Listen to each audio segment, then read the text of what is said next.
guztioi eta ongi etorriak zinemaldira. Good morning and welcome to the San Sebastián Film Festival. Bienvenidas y bienvenidos al Festival de San Sebastián. Hoy tomamos un café con el director de la película brasileña Madalena, ópera prima de Mariano Marchetti, que compite por los premios Horizontes, TCM de Juventud, Cooperación Española y el premio Sebastiane. Buenos días, Mariano. Buenos días, ¿cómo estás? Antes de empezar la entrevista, te voy a comentar un poco tu trayectoria.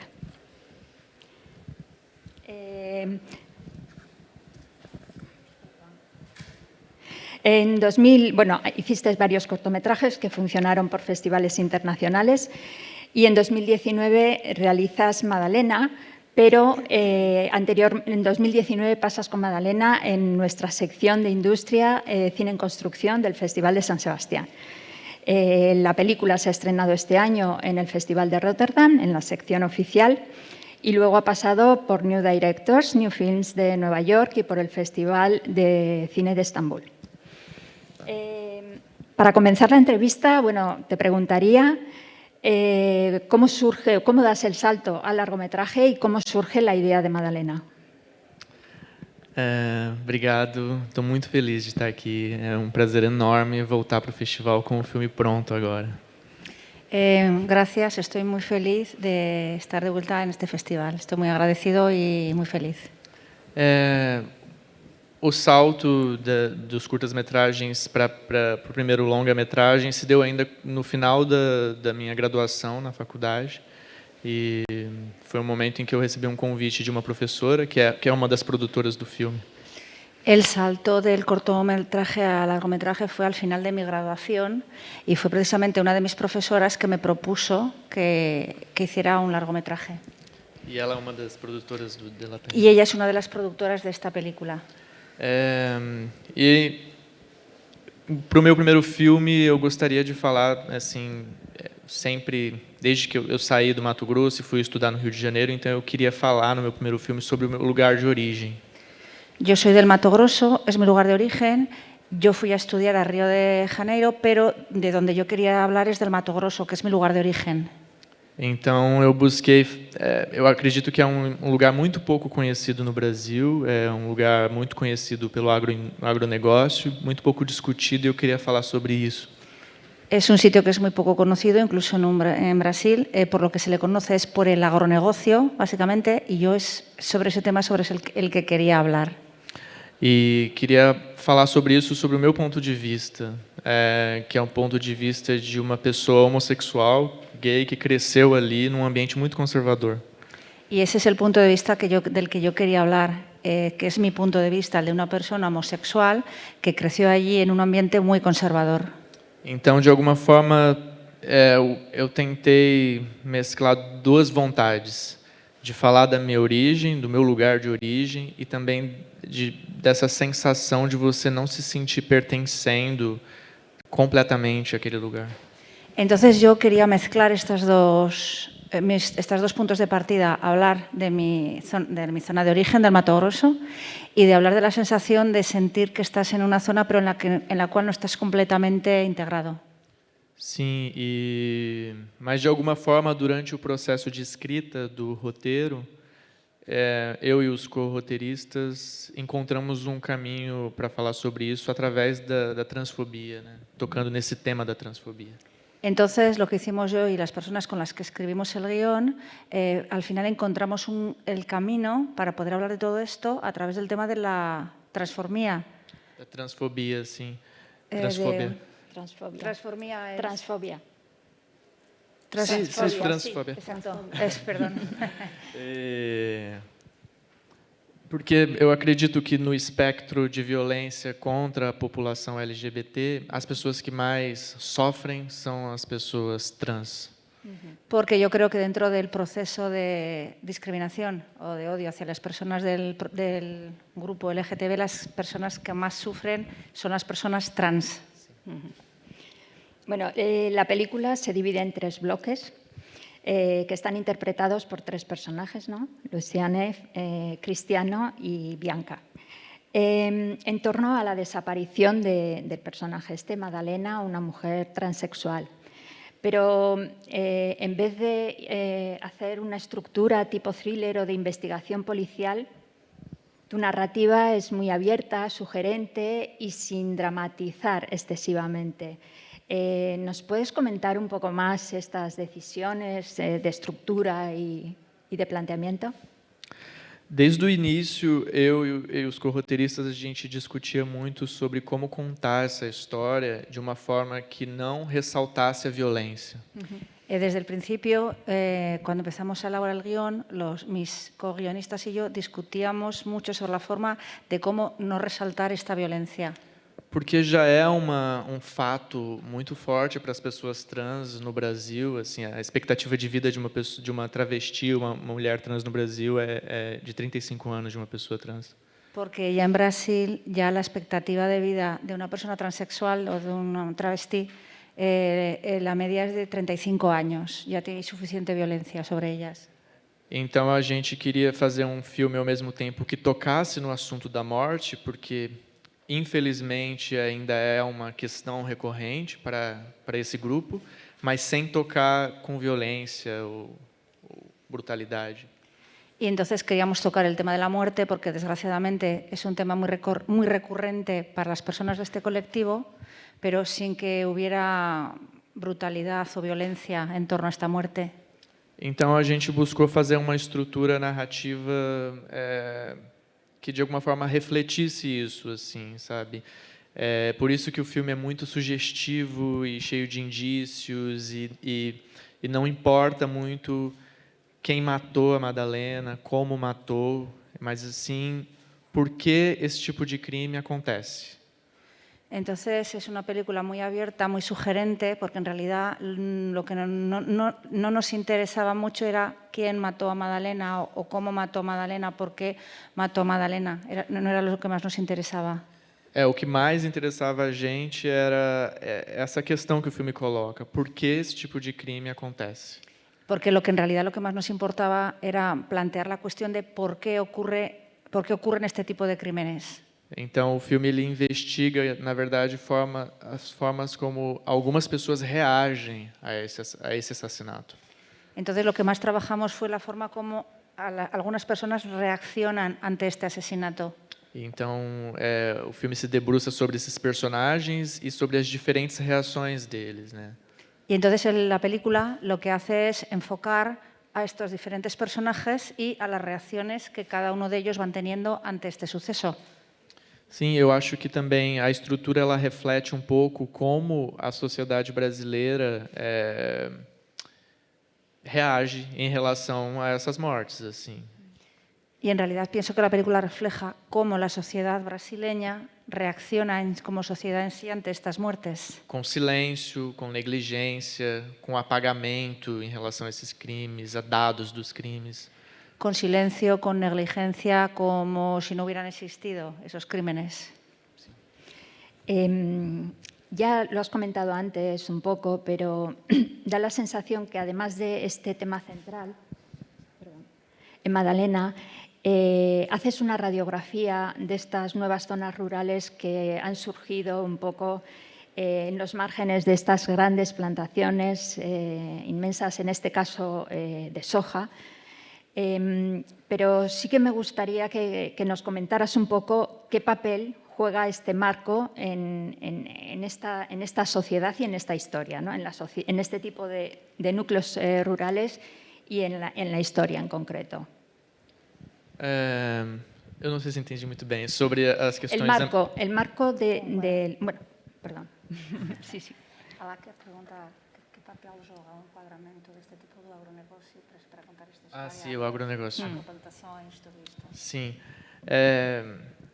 Para mim era importante porque, de alguma forma, quando eu falo que eu queria falar sobre o lugar de onde eu venho, na verdade eu queria refletir sobre as consequências, os impactos que a agroindústria traz para aquele lugar e para a vida das pessoas. Es que cuando me planteé hablar sobre la zona donde vengo, una de las cosas que quería incidir o mostrar es el impacto que el agronegocio, que la agroindustria está teniendo en la zona de donde provengo para las personas. Isso começou, enfim, não é novo, assim, é um projeto de desenvolvimento no Brasil que começou muito antes, no início do século passado, mas que em Mato Grosso foi incentivado durante a década de 60, 70. Este es un proceso que empezó en Brasil a finales del siglo pasado, pero que se incentivó y se amplió sobre las décadas de 60-70. Pela ditadura civil-militar no Brasil, A través de la dictadura civil-militar que hubo en el país en esa época, que incentivou migrações do sul para o centro do Brasil e para que ali se forjasse polo de agroindústria. que lo que hizo fue incentivar la migración de población del sur de Brasil hacia esta zona para potenciar el agronegocio. Só que isso trouxe muitos impactos ambientais e para a vida das pessoas que já viviam ali, né, os povos indígenas que já viviam ali. Pero esto trajo muchos impactos sobre la naturaleza, sobre la zona en sí misma y sobre las personas y los pueblos indígenas que ya vivían allí. Então, de alguma forma, isso começou lá na década de 70, mas eu queria refletir como isso continua acontecendo hoje, os impactos que continuam acontecendo. Pero lo que yo quería reflejar era de que, a pesar de que esto empezó en la década de los 70, cómo a día de hoy estos impactos se siguen verificando. Então, esses campos de soja, a maneira como a gente buscou filmá-los, era para, de alguma forma, tentar fugir de uma ideia de beleza ao retratar esse lugar. Entonces, una de las premisas al filmar aquellos campos inmensos de soja era intentar dar una idea de que aquello no es algo bello, huye de la belleza. Eu e os fotógrafos e também a captadora de som, técnica de som, a gente conversava muito sobre como transformar aquelas imagens em imagens que sugerissem que aquele lugar tem algo de hostil, tem algo de perigoso. Entonces, tanto el fotógrafo como la persona encargada de sonido se trabajó mucho para transmitir la sensación de que aquello no es algo bonito, sino que es una zona que puede ser hostil o que puede incluso dar la sensación de algo peligroso. Sí, bueno, es que la siguiente pregunta viene un poco a colación con esto, ¿no? Porque la fotografía de la película es espectacular y el uso de los espacios también, de alguna manera, coinciden con esos tres bloques de los que hablábamos antes en la película, ¿no? La primera parte más vinculado a todo el tema del pueblo con las casas prefabricadas. Esa segunda parte muy implicada en todo el tema de los campos y las explotaciones de soja, con unos personajes muy curiosos que lo habitan, ¿no? Los ñandúes. Y luego, por otra parte, ese pulmón selvático atravesado por el río al final, que da de una dimensión más poética y sensorial que los campos de soja, que en algunos momentos los muestras realmente como con una dimensión fantástica e incluso terrorífica, ¿no? Entonces, ¿nos puedes comentar un poco más qué decisiones a nivel de imagen y de sonido tomasteis con tu equipo para dar estas sensaciones, ¿no? Y estas inquietantes? Sim, a gente, eu e os fotógrafos, a gente buscava... Enfim, eu encaro o filme muito como tendo vários pontos de vista, assim, pontos de vista humanos e pontos de vista não humanos. Partíamos de la base que queríamos dar en la película diferentes puntos de vista humanos y puntos de vista no humanos. Então, a gente tem esses três personagens com essas três histórias que a gente segue, mas tem os pontos de vista dos animais, o ponto de vista das máquinas que trabalham no campo.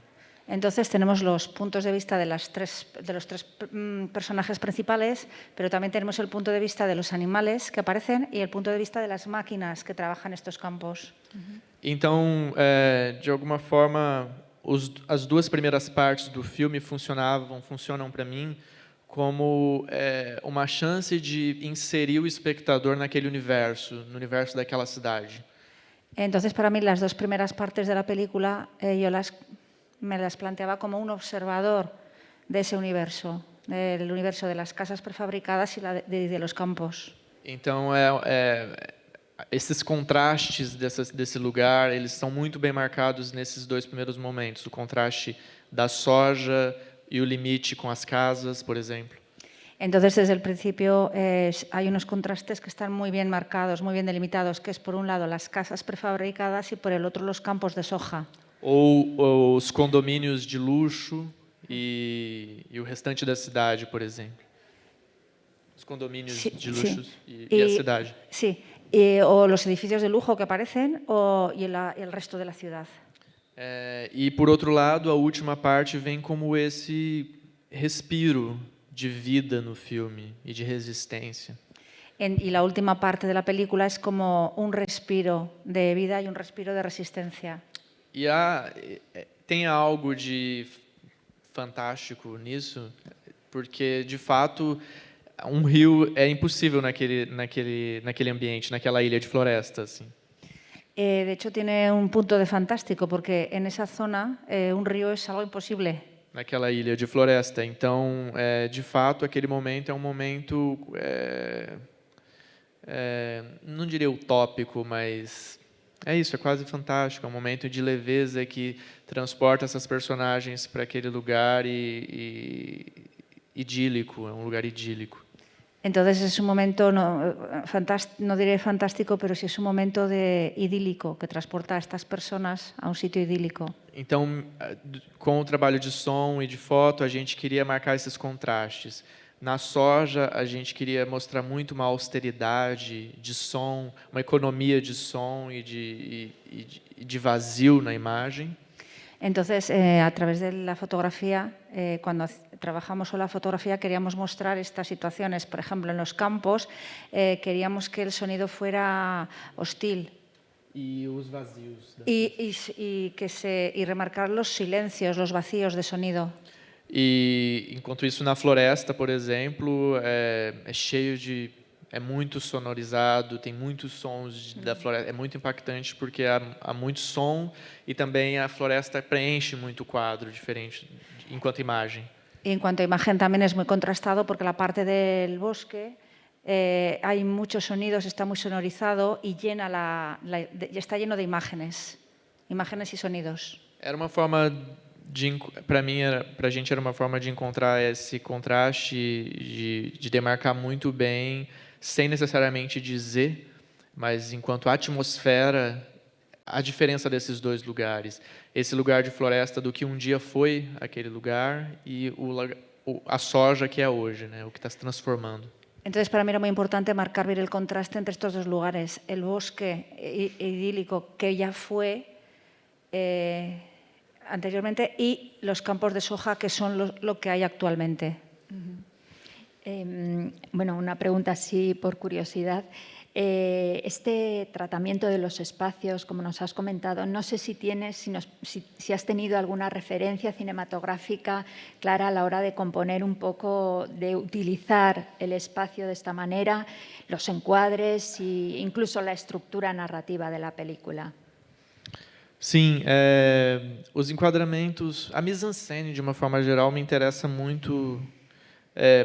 Uma mise-en-scène que tem uma relação com o espaço e os corpos, assim, uma relação espacial entre os corpos e o próprio espaço.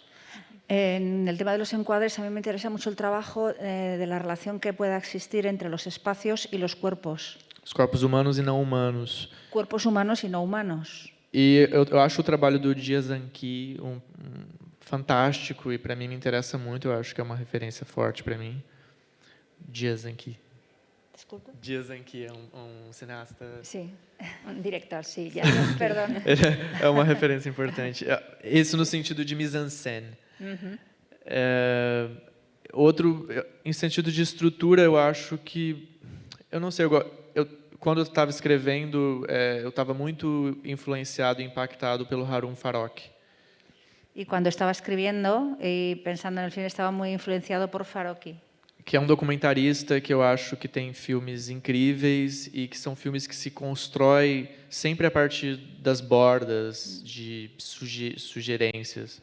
Que para mí es un documentalista increíble y que normalmente construye sus historias a partir de las sugerencias. e deixa muito ao espectador um lugar ativo no filme, de você de você fazer parte, porque você ajuda a construir aquela história a partir das partes que são dadas. Y que le da mucho protagonismo al espectador, porque al dejarlo todo tan abierto le da la posibilidad de reconstruir la historia a través de su propia visión. Com Madalena, eu e os roteiristas tentamos fazer o mesmo, assim, através das pistas e das sugestões e das lacunas do que não está, a gente abre a possibilidade para as pessoas criarem e imaginarem a história por trás. Es lo que quisimos hacer con Madalena, que es a través de las sugerencias, de las lagunas, de lo que está y de lo que no está, dar la posibilidad de que las personas pudieran recrear, cada espectador pudiera recrear él mismo la historia. Lamentablemente se nos ha acabado el tiempo y tenemos que dejar esta interesantísima conversación contigo. Pero bueno, le animo al público a que vean ahora unas imágenes de Madalena y que se animen a ir al cine, que todavía tienen algunos pases disponibles en el festival. Muchas gracias, Madiano. Mucha suerte. Muchas gracias. Gracias.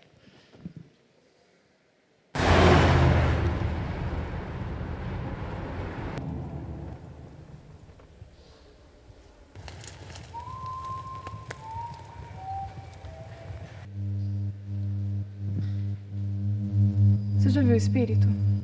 Espírito? É, você acredita?